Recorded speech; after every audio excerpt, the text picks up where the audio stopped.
commence avec cette belle photo, vous en entendrez parler un petit peu plus tard dans la journée. On a fait avec David Ken le LOL Project. Il vous montrera des choses bien plus jolies. Eh bien, qu'est-ce que c'est que cette photo? Vous voyez, ce sont des couples. Et ce sont des couples patients, personnels de santé, qui sont pris ensemble, en binôme. Et vous voyez parfois, il y en a qui ont triché un peu. Il y a 2 personnels de santé, mais parfois il y a 2 patients. Mais souvent, c'est un patient et son infirmière, ou son aide-soignant, ou son brancardier. Et avec à chaque fois un éclat de rire qui montre qu'on peut être dans ce métier et ne pas toujours parler de choses trop sérieuses. Alors, la Grande Journée du Cœur, c'est 3 structures au jour d'aujourd'hui. C'est Action Cœur, qui est l'association loi de 1901 qui date de près de 2 décennies et qui est plutôt à l'attention des professionnels de santé. C'est le fonds de dotation Action, qui fonctionne comme une fondation à ses côtés. C'est là où vont les donateurs, mais c'est là aussi où on fournit des informations médicales grand public. Et c'est un site internet propre que vous pouvez aller consulter et qui est fait pour vous donner des informations médicales qui sont passées parfois trop vite dans les consultations et que vous retrouvez là. Et Paroles et Réactions est né l'année dernière dans cette même réunion. On fête la première année de Paroles et Réactions et c'est l'association des patients dont on a des représentants ici. Et donc, les représentants, c'est notre parrain, Tanguy Kefelec, et c'est Ginette de Mata, qui, dans un instant, prendra la parole avec Victoire Lalouette pour nous parler de leur prochain projet en tant qu'association de patients. Et cette association de patients a eu une activité très intense, je dois dire, au cours de l'année passée, et on vous montrera un peu ce qu'on a fait avec eux ou ce qu'ils ont fait tout seuls. Alors pourquoi on parle de cœur ici? Parce que quand vous regardez à gauche, c'est les données du CDC, du grand centre épidémiologique américain. Quand on parle de décès, les 2 grandes causes qui arrivent, bien évidemment, c'est le cardiovasculaire et le cancer. Et on sait que c'est les 2 grandes causes de décès qui nous menacent. Quand on regarde ce qui est recherché sur les causes de décès sur Google, le panorama change. Le cœur disparaît quasiment, vous ne le voyez plus, et on voit le cancer et apparaître les suicides. Ça, c'est vos recherches à vous sur Google. Vous voyez qu'on n'est plus du tout dans ce qui est la réalité médicale, et le cardiovasculaire a disparu. Il disparaît quasiment complètement quand vous regardez ce dont les journalistes parlent. Et c'est la 3e colonne, avec le New York Times et le Guardian, qui avaient regardé tous les gros titres des journaux, et quand vous regardez ce dont les journaux parlent, c'est les homicides et le terrorisme, et le cancer passe en 3e position. Donc oui, on a beaucoup de travail à faire pour redresser la barre, et ce n'est pas inutile sans doute une fois par an de parler des problèmes cardiovasculaires et de revenir à la base. Alors, on va commencer par Paroles et Réactions, parce qu'on fait les patients, et en un an, on a 200 adhérents inscrits, beaucoup plus qui fréquentent le site internet. Il y a un compte Facebook, il y a un compte Twitter, il y a des lettres qui partent absolument tous les mois, qui sont très simples, une page. Si vous êtes inscrit, vous recevez la lettre, c'est aussi simple que ça. Vous n'avez pas besoin d'être patient pour être inscrit à Paroles et Réactions. Vous pouvez être un proche de patient. Il y a des proches de patients ici. Vous pouvez être un simple membre du public et avoir envie et être curieux d'informations cardiovasculaires. Et vous aurez ces informations si vous êtes inscrit via ces lettres mensuelles. Je vous engage à vous abonner. Elles sont bien faites. Elles ne sont pas faites par moi. Elles sont faites par Paroles et Réactions. Il y a des réunions du groupe de pilotage, il y a un cœur nucléaire là-dedans pour faire fonctionner tout ça, une dizaine de personnes qui se réunissent régulièrement, et il y a eu un certain nombre de choses qui ont été faites cette dernière année, et la première manifestation, ça a été celle-ci. Le groupe s'est réuni avec les personnels de santé à l'Escurial, qui est un cinéma que tout le monde connaît dans le 13e arrondissement, surtout quand on y travaille, et on a invité le metteur en scène, qui est Nicolas Philibert. Ça a été lancé par Ginette de Mata, cette expérience, et on a vu ce film que vous avez peut-être vu sur les écrans qui était là en début d'année, de chaque instant, qui est sur la formation des personnels de santé. Il a été projeté et les discussions se sont engagées après ce film avec Nicolas Philibert. Discussions intéressantes, hein, voilà, des bonnes discussions. La deuxième chose qui s'est passée, c'est les ateliers de psychologie. Alors, vous savez que la psychologie pour les patients cardiaques, c'est sans doute important, mais il n'y a pas de psychologue dans les services de cardiologie. Et dans l'Institut de cardiologie, 200 lits, il n'y a pas de psychologue. Et ça, c'est un gros trou dans la gestion de nos patients. Et on peut en être à changer le cœur d'un patient et imaginer que ça ne lui pose aucun problème au niveau du cerveau. Et on n'a pas de psychologue, et quand le chef de service que je suis demande un poste de psychologue, la première réponse qu'on me fait, c'est « Quel poste d'infirmière vous rendez ?» Donc vous voyez où on en est dans les personnels à l'hôpital. Et donc ce qu'on a fait l'année dernière, vous vous en souvenez sans doute, c'est d'engager un psychologue sous forme d'une bourse pour une thèse. Il est donc psychologue, c'est Jonathan, vous le verrez à cette réunion. Il est là, il a tenu des réunions de psychologie avec les patients, ça marche très bien, on a des très bons retours. Et il a tenu des réunions de psychologie aussi avec les personnels de santé. Parce qu'il ne faut pas croire, mais les personnels de santé, les infirmières, les aides-soignantes souffrent au travail et ont parfois besoin d'avoir un moment d'écoute et d'expression. Et c'est le travail de Jonathan, et je pense que ça rend service. Et pas plus tard qu'hier, il y avait encore dans le service un souci, Jonathan. Vous aurez quelqu'un à voir qui est en grande détresse après une fin de vie qui s'est passée dans le service un week-end. Voilà, donc c'est un problème quotidien qu'on essaye de résoudre. Et le fonds de dotation, en particulier, finance Jonathan pour sa thèse et pour ce travail. Il y a eu des ateliers de nutrition. Là aussi, c'est un peu un des trous en cardiologie. On parle souvent d'alimentation, de nutrition, de conseils diététiques à donner aux patients. Et on n'a pas les gens pour faire. Et donc, on fait des ateliers de nutrition. On fait venir quelqu'un de l'extérieur qui est rémunéré pour faire ce travail. Ça a beaucoup de succès. Vous voyez, la salle est pleine. Et des conseils de nutrition sont donnés à ces patients qui ne sont plus dans l'hôpital, bien évidemment. Ils sont simplement chez eux, inscrits sur le site internet, et donc ils reçoivent les invitations et peuvent venir à ces ateliers de nutrition. Le premier, là, était sur le décryptage des étiquettes. Très important, le décryptage des étiquettes, si vous voulez comprendre ce que vous buvez et ce que vous mangez. Et puis, si vous allez sur le site internet, il y a des notes médicales, j'en ai dit un mot tout à l'heure. Et puis, on va parler de la prochaine étape, la prochaine action prise par ce groupe de patients. Et c'est un partenariat qui est monté avec le château de Compiègne. Alors, d'où vient cette idée ? Cette idée vient du Québec. Les Québécois font beaucoup de choses innovantes sur les relations entre individus. Et ils ont monté des relations entre les hôpitaux, et en particulier l'Institut de cardiologie de Montréal, et les musées de Montréal, avec des partenariats. Et au décours d'un événement cardiaque, proposent aux patients d'aller au musée. Alors on se dit, mais qu'est-ce que ça a à faire avec la pathologie cardiaque ? Et en fait, ils analysent un certain nombre de choses, de l'anxiété, la fréquence cardiaque, même par des Holters, et montrent que ça a un impact direct sur l'anxiété et l'estime de soi des patients. Et donc, on s'est dit, voilà une bonne idée. Ginette s'est dit, voilà une bonne idée, on va la reprendre, et avec qui peut-on travailler ? Et donc, on a contacté quelques musées. Le premier à nous avoir répondu favorablement, c'est le château de Compiègne. Donc, Ginette, je vous demande de nous parler de cela avec Victoire Lalouette. Et Tanguy, bonjour à toutes et à tous d'abord. Alors, je voudrais bien préciser que toutes ces opérations, de la première à la dernière, sont le fruit d'une équipe. Parce que si on ne travaille pas, si Christina ne nous envoie pas la lettre mensuelle, si Barbara ne mobilise pas ses copines pour préparer les flyers et pour animer les ateliers nutrition, ça ne fonctionne pas. Et dans le cas précis de Compiègne, si Henri Paul, qui est membre du conseil d'administration du fonds de dotation, n'avait pas fait jouer son réseau relationnel, je pense qu'on aurait eu beaucoup plus de mal à conclure ce partenariat qui a lieu aujourd'hui, puisque le professeur Montalesco va pouvoir signer la convention qui a été déjà paraphée par monsieur Rapetti, le directeur du musée de Compiègne. En fait, effectivement, on s'est dit il faut copier ce qui est bien. Et là, en l'occurrence, l'histoire québécoise nous a paru particulièrement intéressante, surtout parce que c'est l'Association des médecins francophones du Québec et l'Institut de cardiologie de Montréal qui ont conclu ce partenariat avec le Musée des Beaux-Arts de Montréal. Donc, de ce fait-là, on a pu s'inspirer de ce qu'ils ont fait. D'ailleurs, il y a eu pas mal d'articles dans la presse française.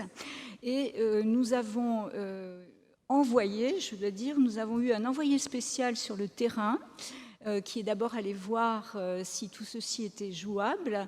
Donc le parrain de Paroles et Réactions, Tanguy Kefelec, qui s'est rendu là-bas pour voir si effectivement notre groupe de patients et de proches pouvait conclure que c'était bénéfique. Donc Tanguy, juste un mot, on t'a envoyé vraiment à l'aventure, hein, à 1 heure de Paris, vous vous rendez compte, hein. Non, déjà un préalable technique, Compiègne, ça n'est pas l'autre bout du monde. 40 minutes de train en direct et ensuite quelques minutes de déambulation pour atteindre le musée à travers Compiègne, qui est une ville qui gagne à être connue, très, très reposante, très calme et qui peut justement convenir très bien à des personnes qui ont eu, dans les temps récents, un accident cardiaque. J'ai été accueilli par notre amie Victoire, qui m'a fait découvrir ce château que je ne connaissais absolument pas, qui, en fait, j'ai eu l'impression de visiter plutôt une demeure privée, c'est-à-dire la dernière résidence de l'empereur Napoléon III et de son épouse Eugénie.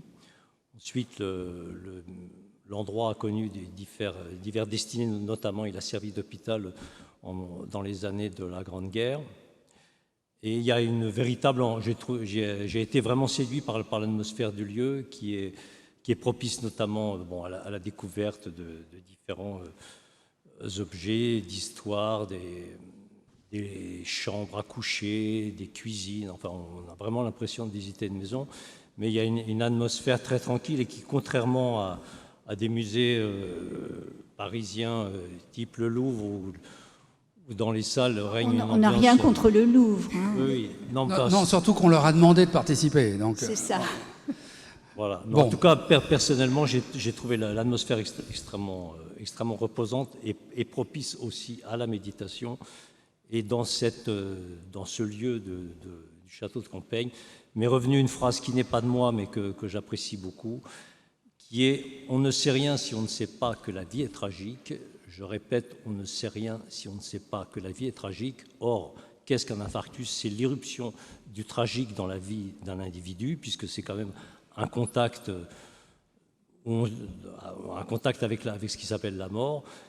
Et ensuite, il revient à chacun de se rebâtir ou de bâtir un projet de vie à partir de cet événement. Bon, merci Tanguy. On va avancer. Victoire Lalouette. Alors, Napoléon III, après sa crise cardiaque, était là-bas, n'est-ce pas? Il paraît. Vous ne l'avez pas vu. Allez, dites-nous.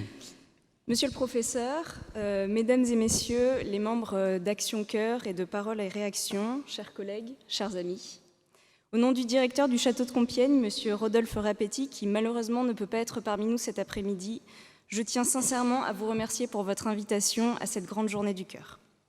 Le château de Compiègne est extrêmement fier et heureux de mener ce projet innovant d'ordonnance muséale avec Action Cœur et avec Paroles et Réactions. Ce partenariat, comme vous l'aurez compris, vise à ouvrir gratuitement les collections des appartements historiques du château, du musée du Second Empire et du musée national de la voiture aux patients souffrant de pathologies cardiaques ainsi qu'à leurs proches. La culture et le patrimoine ont un rôle central dans notre société, et tout particulièrement dans des situations complexes telles qu'en occasionnent les accidents cardiaques. Ainsi, l'accueil de tous les publics et la prise en compte de leurs spécificités est une des priorités du ministère de la Culture, en partenariat avec les institutions et les associations œuvrant pour l'accessibilité.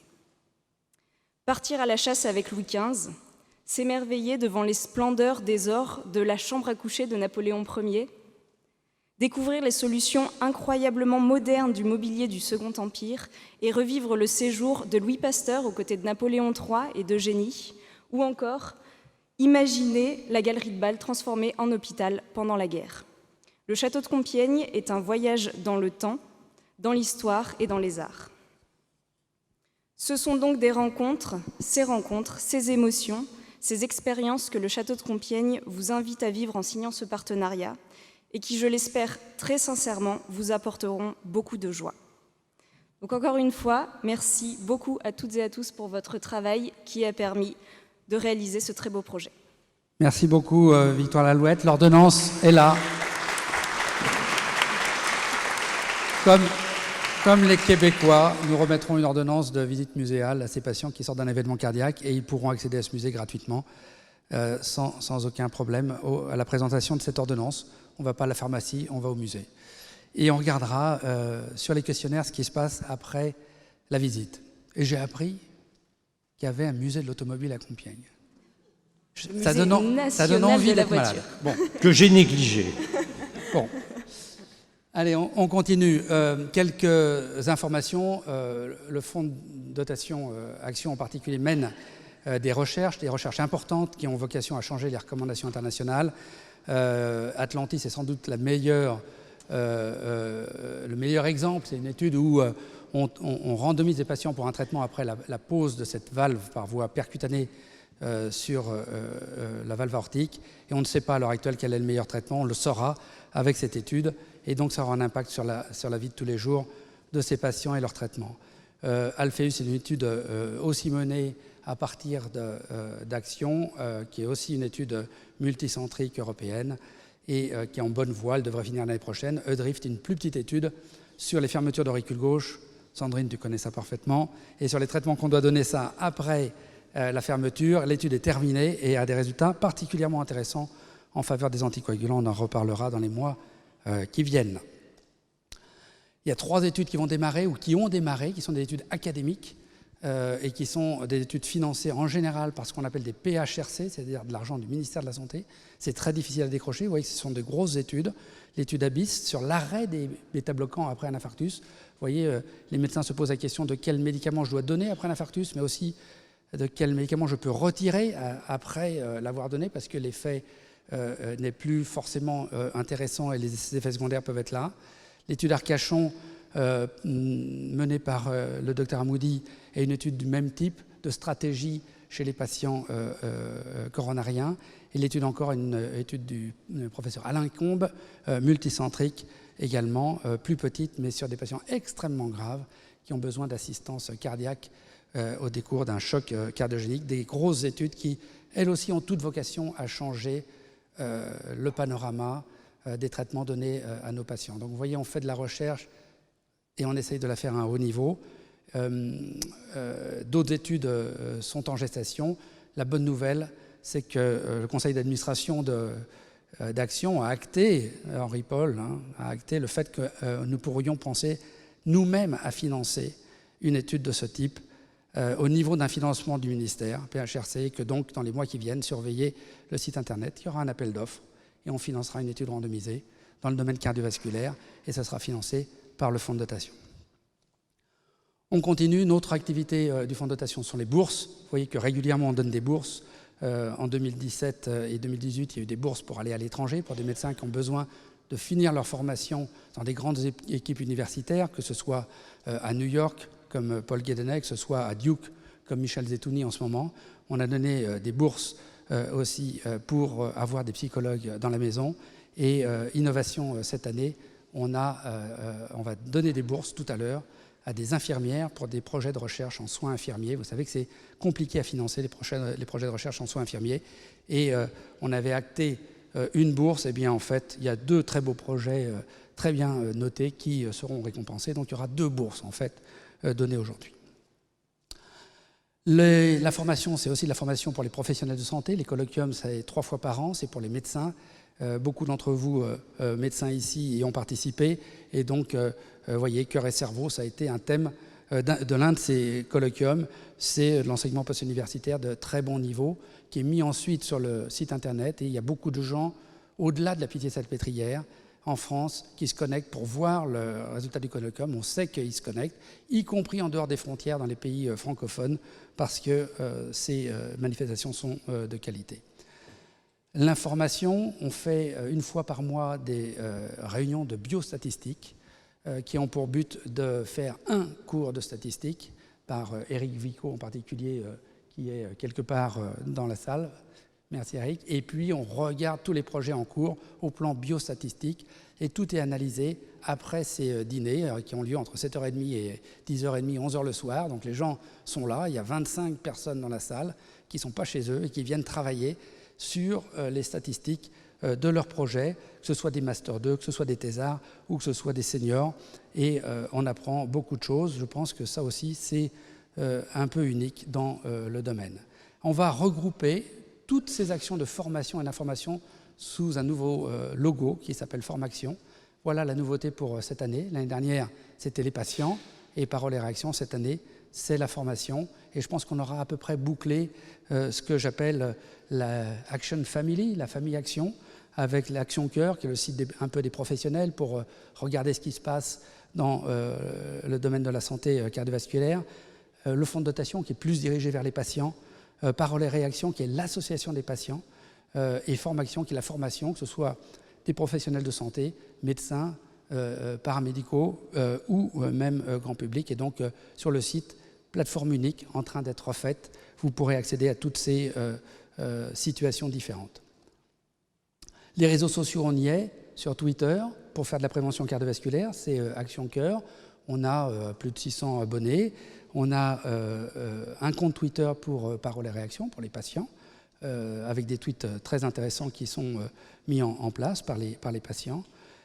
Et on a des comptes Facebook, un compte Facebook Action Cœur et un compte Facebook aussi du côté de Paroles et Réactions et des patients. Donc ceux qui aiment se connecter autrement que sur un site internet peuvent se connecter avec ces comptes Facebook et Twitter. Le site internet est toujours valable. On a actuellement 2 sites internet, celui d'Action Cœur, celui du fonds de dotation. On n'aura bientôt plus qu'une seule plateforme pour vous accueillir en termes de site internet. Tout ça donne quoi ? Tout ça donne des choses pour lesquelles on n'est pas totalement responsable, mais on est très fiers de travailler dans l'hôpital qui a été classé meilleur hôpital français, toute catégorie, dans le classement de Newsweek cette année. Et on est fiers de vous dire que l'Institut de cardiologie a été classé premier pour la gestion des infarctus dans un journal que vous connaissez et que vous lisez peut-être plus fréquemment, Le Point. Donc je pense que quelque part, on participe aussi à cela.